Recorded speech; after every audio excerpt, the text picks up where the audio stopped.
Hey guys, what's up? This is going to be a quick video showing you my 5 tips and tricks in order to speed up your editing process in Adobe Premiere Pro. I like to work fast, so let's get started with number 1, organizing your workspace. So in Adobe Premiere Pro, you have a lot of features that you can switch between and customize these tiles however you want. You got audio, you got effects, you got color. So let's start with editing and then start moving this stuff around. You see there's a lot of clutter and there's all this stuff. And once you move everything around to however you like, everything is modular, so you can pretty much move anything to anywhere and customize all these lines by clicking and dragging. Once you get it to however you like it, click on Window, go to Workspaces, and click Save as New Workspace. And I've done that with this one. This is my standard workspace, and I love it. The reason being is because I love a giant timeline sequence, because as you can see, when I open up my standard sequence, which is a custom sequence, on 4K UHD, I have 10 audio tracks and 10 video tracks because I like a giant workspace. Now with that said, this brings me to number 2 on the list. Use multiple sequences. And by that, I mean I only use 2 sequences at most sometimes because I think it speeds up the editing process. For example, I'm going to rename this sequence raw footage. And then I'm going to duplicate this footage and rename this final edit. Reason being is I'm going to double click on this final edit and then simply drag it to the bottom portion of this thing. So I have 2 videos. So all I have to do is click all of my footage, drag them into the raw footage edit window, and then I can start editing this and trimming it down. And then once I'm done with this, I can simply click and drag a section to my bottom timeline and start editing the final video without actually taking away any of these videos and having to delete them and find them later. It is so awesome, and I love it. And with that said, that brings me to number 3, which is memorize the keyboard shortcuts. It is so helpful. And to show you how to do that, all you have to do is go to Premiere Pro CC, click on keyboard shortcuts, and there are a ton. But I'm going to tell you guys a few of my favorites. So I love just going through here and holding the Shift key, looking at what it does, holding the Option key, look at what it does, the Control key, all that stuff, Command key, even space, just playing around with that stuff. So in here, once you're looking at all this stuff, you can customize everything. There is one feature that I would like you guys to do right now if you're on a laptop. If not, it's already set up for you on the big PC where you have the delete button off to the side. All you have to do is type in this search bar, type in ripple, delete, hold shift, and click this delete button, and then simply drag ripple delete onto that delete button.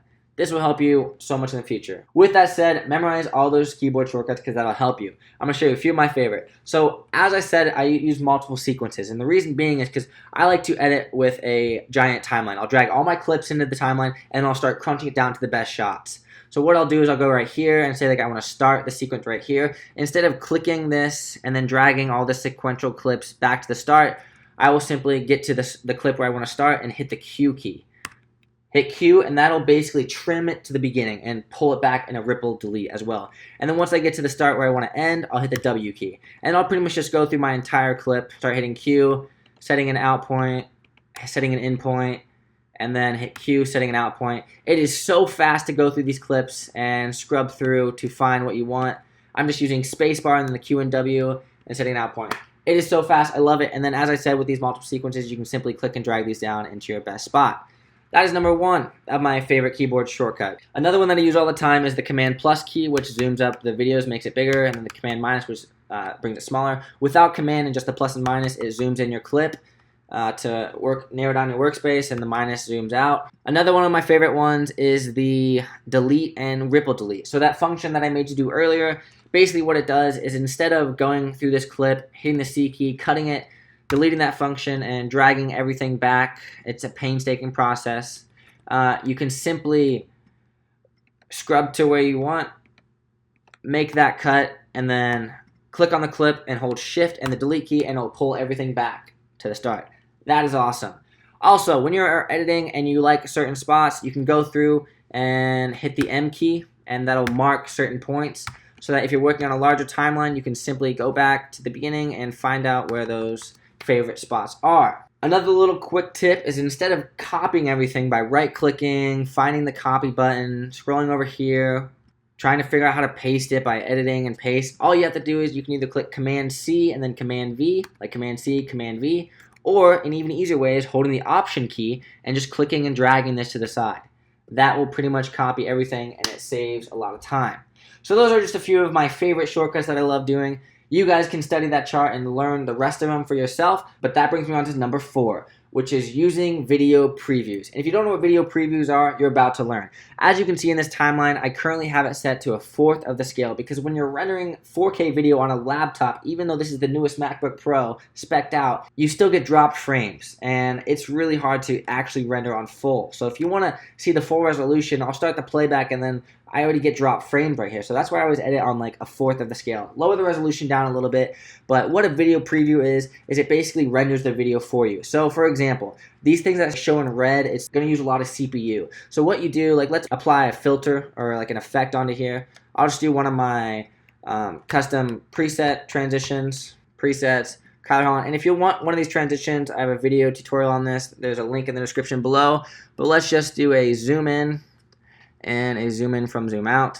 And watch, when I play this back on like half scale, my PC's already like glitching out a little bit. I had some dropped frames, but I want to see it on like the full resolution. So all you have to do with like, it just lags and it doesn't do anything. So all you have to do is set an in point by clicking I and setting an out point by clicking O, and then go up to sequence, render into out. And basically what this does is it takes some time to render that video, but honestly, it saves so much time in the long run, because when you get back to that clip and you're rewatching stuff to see if the transition works with the audio, it will not lag, and it will be full resolution too. So take the time on this break to think about a new transition idea, go to the bathroom, or even take a drink, because you know, if you strain your eyes too long, it's gonna suck. But with that said, this is done, and voila. Even though I'm at a 4th resolution, this section that is rendered out will be full resolution, so I can pull it up and see exactly how that transition works. And with that said, that brings me to number 5, which is presets. You want to use presets because they will save your life.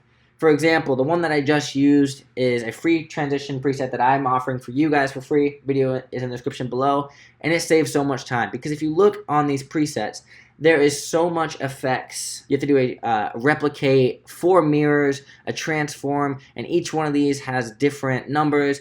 Honestly, it took me 6 hours to set up this preset pack for you guys, and then you have to change like the ramping stuff, but all this stuff is fully customizable, and that's why I love video editing, because it's so much fun.